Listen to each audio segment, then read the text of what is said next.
Totoo yun. At saka yung sinasabing tinanggal siya sa kabinete, hindi rin totoo yun. Actually, nangyari doon.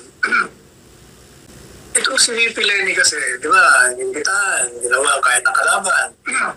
Ang naging problema niya lang, kahit nasa labas na siya, binabanatan niya pa ng binabanatan, miyembro ka ng kabinete. Hindi ba embarrassing yun? Bumibira ka sa labas, tapos papasok ka sa meeting ng kabinete, medyo nakakaya sa party niya. Kami, dahil kami mga magagalang na mga miyembro ng kabinete, hindi lang kami umihimik. Pero para to avoid that embarrassment, baka kung ano pang kantsaw ang matanggap niya, sinabihan na lang siya ni Presidente, huwag na lang umaten kasi mukhang mahalay sa party mo dahil pinibira mo. Pagkatapos sa atin ka, mamaya dyan, babanatan ka ng mga miyembro ng kabinete. Yun ang katotohanan ng pangyayari. He is the second highest official of the land. Anytime, if anything happens to this president, she succeeds to the presidency at kailangan, alam niya kung anong plano sa seguridad, kailangan nandun siya. Hindi pa pwedeng hindi. Magiging presidente ka, hindi mo alam kung anong naging plano ng mga National Security Council, wala ka. Sa lahat ng mga kritik doon, pinapabayaan niya lang, bumanat na kayo ng bumanat, hindi nga siya nagdemanda pero dito sa panahon ng administrasyon, kita mo ginawa sa KOJC, kita mo ginawa kay Pastor, nakakulong ngayon. Lahat talagang gusto pa i-impeach, gusto pa ipakulong si Presidente Duterte. Ibang klase. Ibang klase.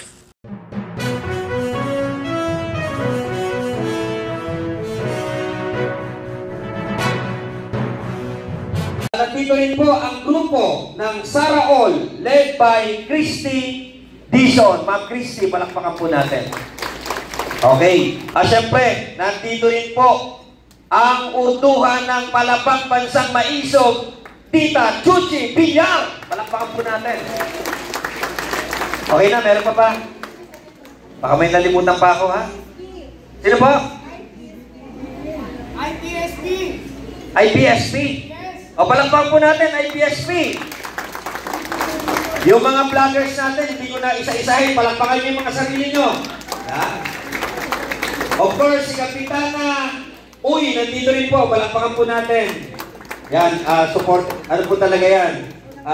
Sumusuporta po sa atin yan since day one. At kayo naman po mga kasama, dadako na po tayo sa portion ng question and answer. At ang una pong magtatanong ngayong hapon ito, tinatawagan po natin ng pansin, ang ating suki, walang iba, Kababayan Viral PH.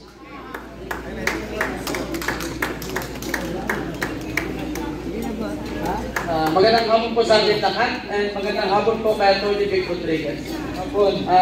Sir, ang tanong ko po, kung kayo po ay manalo po bilang senador po natin, may posible po bang mabago natin yung estilo po ng questionable insertion po sa iba't ibang budget ng national government po natin? At the same time po, pwede po bang magkaroon ng transparency pati po sa bicameral?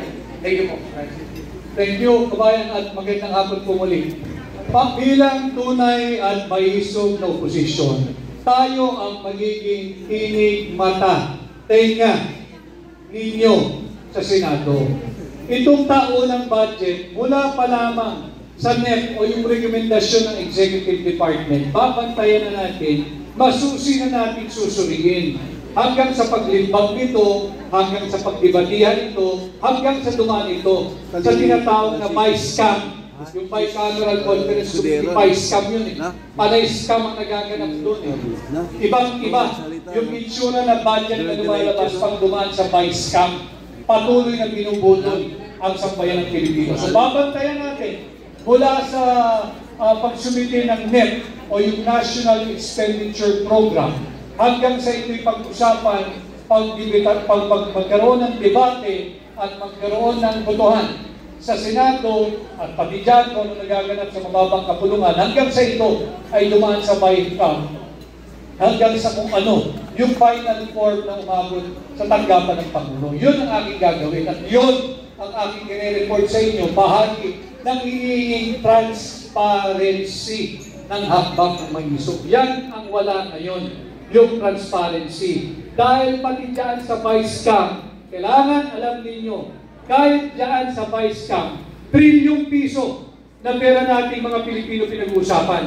Hingan mo sila ng minutes o ng record of what transpired during the Vice Camp. Wala silang may papakita because they do not keep a journal of what happened during the Vice Camp meeting. Bakit tayo papayag? Trilyon-trilyon piso ang pinag-uusapan, walang record ng minutes of the meeting. Ano ito? Putulan? So bilang tunay at maisog na senador ninyo, yan ang aking dadalhin sa Senado. Maraming salamat, Sir. Sir, follow-up question lang po. Nakita natin na mukhang napapanahon po yung pagtanggal kay Vice President Sara. Hindi lang si Vice President Sara, kundi yung mga dating presidente, ilang miyembro po ng National Security Council.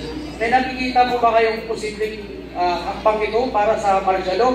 At posible po ba na yung pagtanggal kay Vice President Sara bilang miyembro ng National Security Council ay isang hakbang din po para sa proseso ng impeachment sa kanya? Maraming salamat. Yung impeachment, buhay na buhay. At nanganganib yung mandato, yung sagradong mandato ng 32 million Filipinos. Nanganganib yan ngayong taon. Mukhang isusulong ng mga ilang elitistang kongresista ang kanilang layunin na pastusin, babuyin, yurakan ang sagradong mandato ng 32 million Filipinos na bumoto at pumili kay Inday Sara para ating maging pangalawang Pangulo. At ito ay mayroong kinalaman dyan sa EO 81. Maaari din naman na yun nga ho yung usapan kagabi. Nagbabadya ba ang deklarasyon ng martial law kung bakit riniorganisa yung National Security Council? O dili kaya meron ba silang ayaw ipaalam sa atin na napipintong armadong hidwaan laban sa China? Kaya nila binago yung National Security Council at hindi may paliwanag kung bakit pati yung mga dating naging Pangulo ay tinanggal bilang miyembro ng National Security Council. Walang transparency, walang malinaw na pagpapaliwanag, walang credible na pagpapaliwanag. Masyado kayong minamaliit ang kapasidad ng pag-unawa ng sambayanang Pilipino. Hindi sila nagpapaliwanag, maybe because they feel you will not understand it anyway. Ganyan kababa ang tingin ng gobyerno ni Bongbong Marcos sa ating mga Pilipino. Huwag nating payagan, ating itong tutulan at iparinig ninyo ang inyong tinig sa lahat ng uri ng pamamaraan.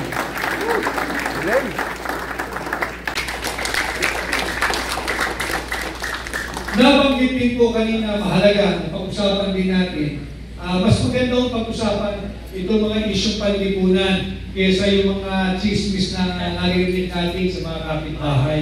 Wala pong maitutulong yun kung paano umunod ang Pilipino. Nabanggit rin na may pinirmang Executive Order 81, number 81, Series of 2024. Medyo malalim pero kinakailangan po ninyong maintindihan at sisikapin ko mapaintindi sa inyo sa pinakasimpleng pananalita. Yung Executive Order 81 Series of 2024, ito po yung pagre-reorganiza o yung reorganization of the National Security Council.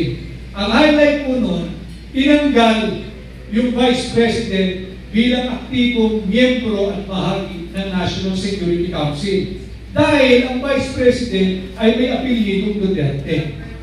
Ang sabi ng Malacanang, hindi raw po importante, hindi relevant ang papel ng Vice President ngayon, kaya siya tinanggal at hindi sinali sa National Security Council. Bakit hindi nila pinapaliwanag? Bakit kinakailangan tanggalin bilang miyembro yung mga dati ng Pangulo sa National Security Council? Tinanggal din bilang miyembro at aktibong bahagi ng National Security Council si dating Pangulong Joseph Ejercito Estrada. Tinanggal din si Pangulong Gloria Macapagal Arroyo. Tinanggal din si Rodrigo Roa Duterte bilang miyembro ng National Security Council. Wala nang transparency. Ang usap-usapan kagabi, yan ay lumabas istorya. Ito ba ay nagbabadyang martial law? sapagkat tinanggal na yung mga tao na maaasahan sana natin ibalita sa sambayanang Pilipino yung totoong estado ng ating seguridad. Sapagkat kung wala nang magsasabi ng totoo, pwede silang gumawa ng isang kwento na mayroong panganib na sa ating seguridad, whether external or internal threat. Bakit po kinakailangan tanggalin ang mga dati na naging Pangulo? Mayroong wisdom yan, mayroong discernment ang mga yan, may lamig ng ulo yan, kalmado yan, at makakapagbigay ng tama na advice sa kung sino man ang Pangulo. Dito makikita mo, kaduda-duda, yung ginawang reorganization. Ito ba ay nagbabadyang marsalo? O ito ba ay nagbabadyang na malapit na tayong tumungo doon sa pinangangambahan na lahat na magkaroon ng isang armadong sigalot o hidwaan laban sa ating kapitbahay ng China? Bunsod sa pag-uudyok ng ating alyadong Amerikano. Importanteng malaman natin ito. Dahil pag nagkaroon, whether ng martial law o ng gera laban sa China, apektado ang buhay ng bawat isang Pilipino. At hindi nararapat tinanggal ang Vice President o yung mga dati na naging Pangulo. Paano pa natin malalaman yung tunay na estado at kalagayan ng ating bansa? Kung sila-sila na lamang ang mag-uusap, ang magdedesisyon at maghuhulma kung ano ang direksyon ng ating bansa sa mga darating na araw, linggo, buwan, taon at panahon. Kinakailangan alam niyo ito. Kinakailangan na papag-usapan natin ito at kinakailangan somehow ay napapagliwanagan natin sa mga mamamayang Pilipino ang mga mahalagang usapin na panlipunan. Again, part po yan ng advokasya ng pamamaisog, yung peace and security. Ang kinakailangan natin ay katatagan ng ating seguridad. Tama, pero hindi natin kayang pumasok sa isang armadong sigalot laban sa China. Hindi natin interes yan. Hindi mo nga mapakain ang iyong nagugutom na populasyon, papasok ka pa sa isang armadong higwaan o digmaan laban sa China. Wala nga tayong tugon at hindi matugunan yung issue ng food security. Papasok ka pa sa napipintong armadong higwaan laban sa China. Papayag ba kayo niyan? Alam mo ninyo, pag tayo pumasok sa isang gera, panoorin lang ninyo yung mga international news. Tingnan ninyo yung itsura nung away ng mga Hamas at ng Israel. Tingnan ninyo yung itsura, iba-ibang gusali, natigil ang eskwela, walang nag-aaral, yung mga kabataan, kawawa, walang magtirahan pag-hospital, diba? Hindi ito kinakailangan natin. Ang kinakailangan natin pagkain, kinakailangan natin tugunan yung mga 5 pangunahing problema ng ating bansa: inflation, poverty, yung kawalan ng trabaho, yung korupsyon, at yung kawalan ng pag-asa ng higit ng maraming Pilipino. Ito yung ating mga dapat pinagtutuunan ng panahon ng pansin. At mahalaga na pinag-uusapan natin ito days and months leading into the campaign proper, so that when the time comes and you have to choose your 12 senators this coming May 12, 2025. Ako ay openly humaharap sa inyo, nagpapasukat, nagpapasuri. Kung sakaling ako ay pasado sa inyong gagamiting batayan, ang pakiusap ko, ikampanya nyo rin ako sa inyong pamilya, sa inyong kapitbahay, sa inyong mahal sa buhay, sa inyong kaibigan, at sa lahat ng Pilipino inyong makakaharap sa anumang panig ng mundo. At sabi ko nga, ang taong 2025, nagbabadya ang pagpabago basta tayo magkaisa. Dalhin po ninyo ang isang katulad kong bago sa Senado at posible ang pagbabago sa number 55 ngayong 2025. Muli, ako po si Atty. Vic Rodriguez, inyong formal at opisyal na aplikante bilang senador. Buhay at magandang hapon sa ating lahat. Thank you, Atty. Talagang po natin ang pagpataw ng maisog